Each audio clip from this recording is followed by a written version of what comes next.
by the way, before I forget, look at my cute merch shirt. These here are sugar gliders. Look, look. And in the glasses. Oh, I'm so professional. Ooh, ah. Hi, I've been gone for a very long time and I've kind of forgotten how to do this whole YouTube thing.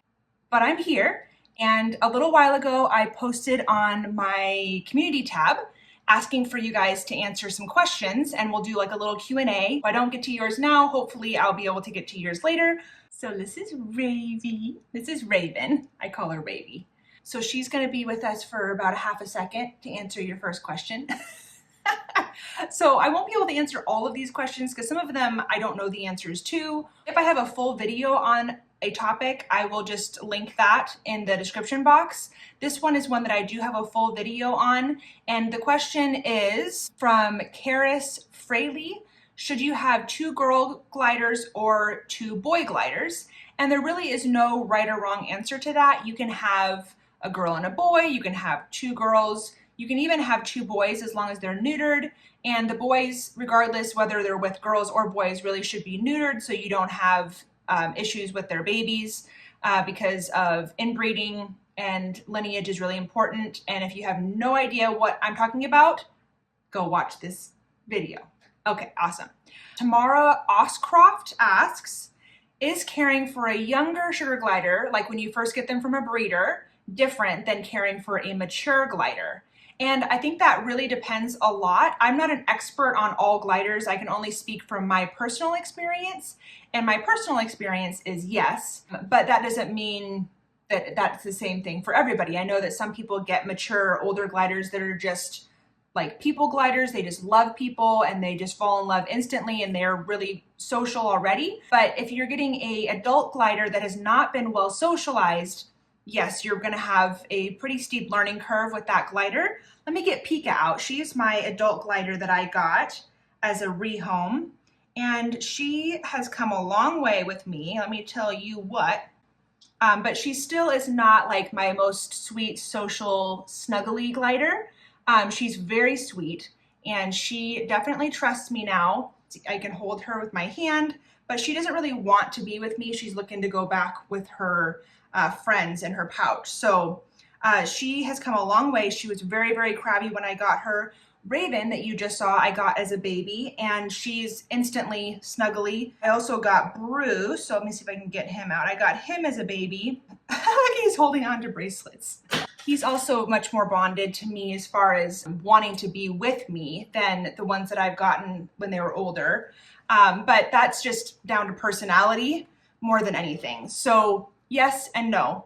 If you're really wanting to hedge your bets and be able to have an easier time bonding, then you'd want to get them from a lineage breeder and get them while they're young, but not any younger than 8 weeks.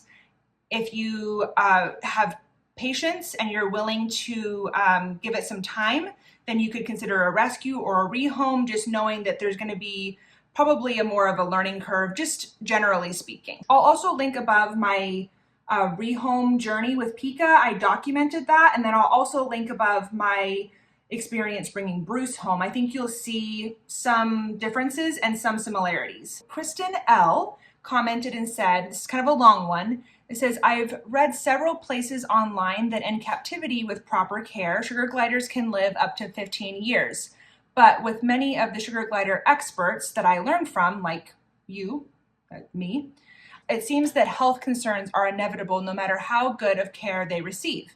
And many of the gliders with the best of care don't make it past 5 years old. I don't have a question in particular, but I would like you to touch on that topic. Yes, there is never any guarantee. I think that's why the average age that gliders live is like 8 to 15 years. And I think that lower number is factored in with the gliders that pass in the first 5 years. And then you have your older ones, and then the average is 8 to 15 years. That's why there's such a wide range of life expectancy with gliders. There are, just like with any animal, but it seems like especially in gliders, there are many health concerns, and they can take a turn for the worst seemingly overnight. But that's because sugar gliders are prey animals. They hide their illnesses, And by the time you realize that something is desperately wrong, oftentimes the disease has progressed to the point that it's almost impossible to save them.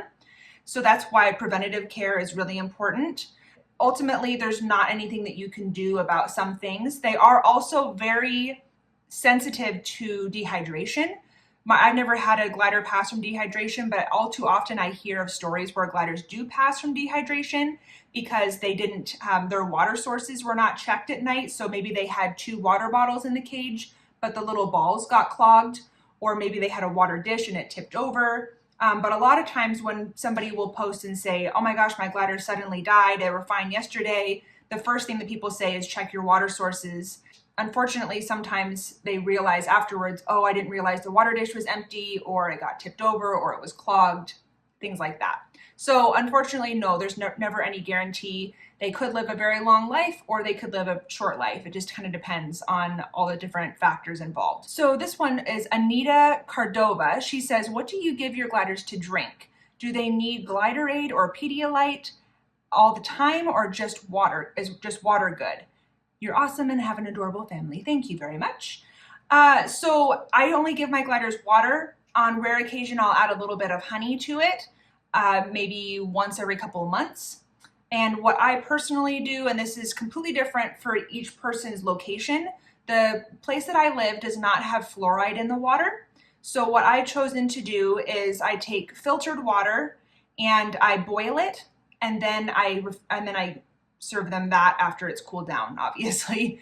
I store it in a glass bottle. I know a lot of times people say bottled water. You do have to be careful though with that, because sometimes there's additives in that, or they've taken minerals out of that. So I have just decided to do the water that's filtered and from my house and then boiled. That's what I personally do. And no, you don't need gliderade or Pedialyte or anything like that. You actually don't want to give them anything on a regular basis that has electrolytes in it. This is told to me by a vet, because it will affect their electrolyte balance naturally if you're continually giving that to them. It's okay to give if you're worried about dehydration short term, but long term you wouldn't want to give Gatorade or gliderade or Pedialyte, in my personal opinion. Langen and Animals says, do sugar gliders mind other animals having enclosures in the same room as them? So when you're talking about enclosures, I'm assuming you mean cages or what's the word?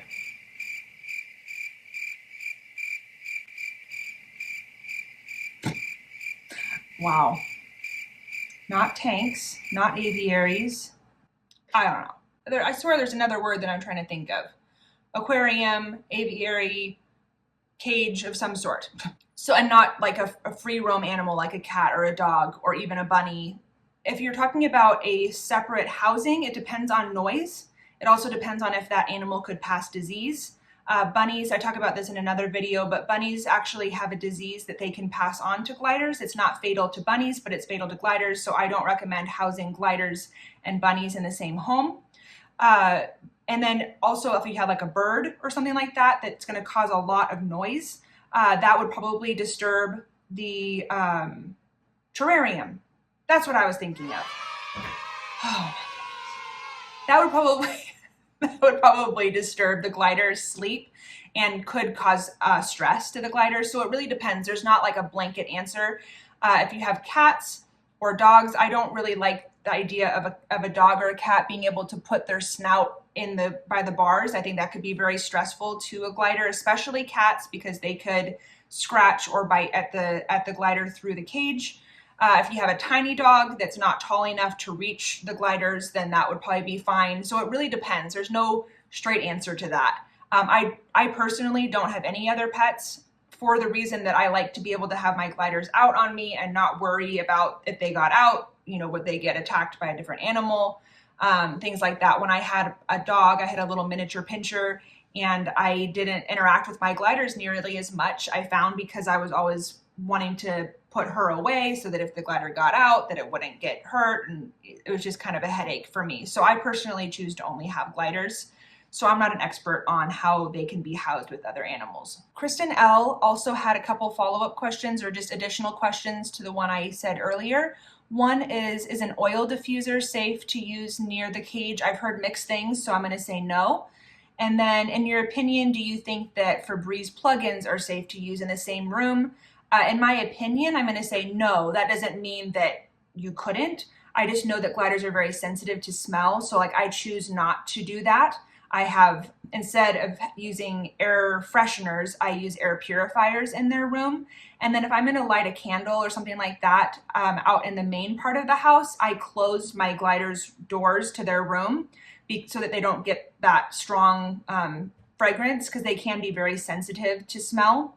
I don't want to cause any irritation in their nose. So they can be affected by some fragrances more than others, but I'm not an expert on that, so I'm not going to speak to that. So I'm going to just say no if you're asking for my personal preference or opinion on that. Okay, let's see. Kristen B says, what type of bedding do you use? Do you use a special setup at all? I'm always looking for the best option for my babies.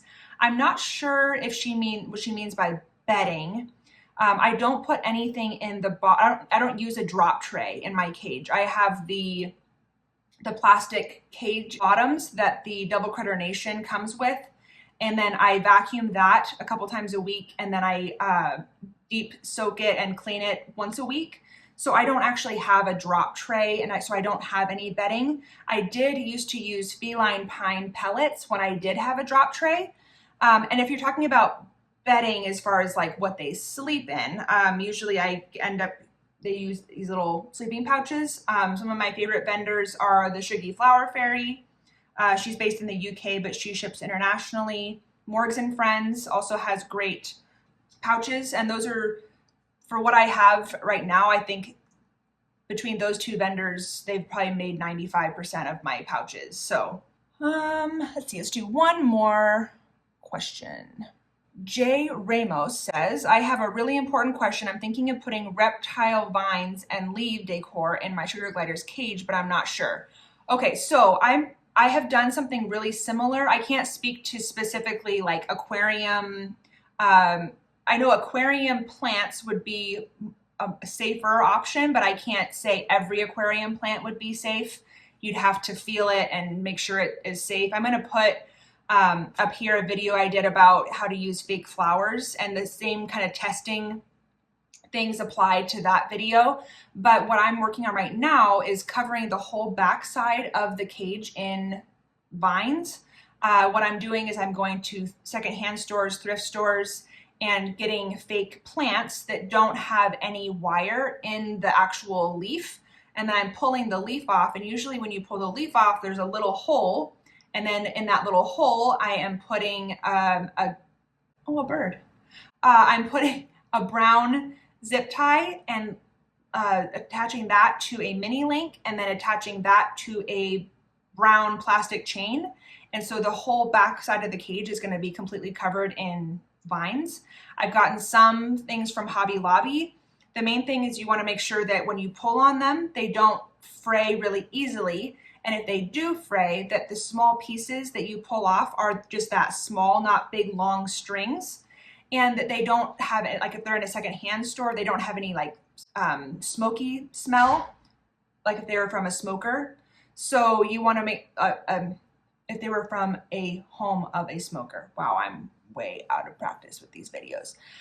I'll do a whole separate video when that's done and show you guys how to do that and what exactly I did and demonstrate everything. But that's all I can really say about the aquarium stuff. I've never done exactly what you're talking about, but if you wanted to get aquarium things that don't have any wire and completely cover the backside, it's going to be very expensive to do it with just that. What I'm doing is, I think, a little bit more cost effective, although it's very labor intensive. So, all right, Balky, say goodbye. Say goodbye to everybody. Say sorry I have been gone. I've been very busy. All right, guys. Well, I actually covered almost all the questions on this post, so I'll hopefully do another Q&A soon. If you have another topic of a video that you want me to do, please comment below so I know what you guys need or what you're interested in. And I hope you have a wonderful day. Oh, and check out my merch store. Okay. Oh, and check out my TikTok. Look at my tiny little kitchen.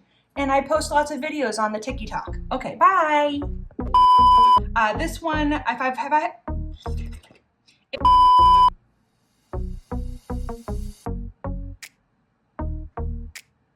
wow. What is the word? Alexa, what do you call something that a lizard lives in? No, Alexa. What's something that a pet lizard would live in?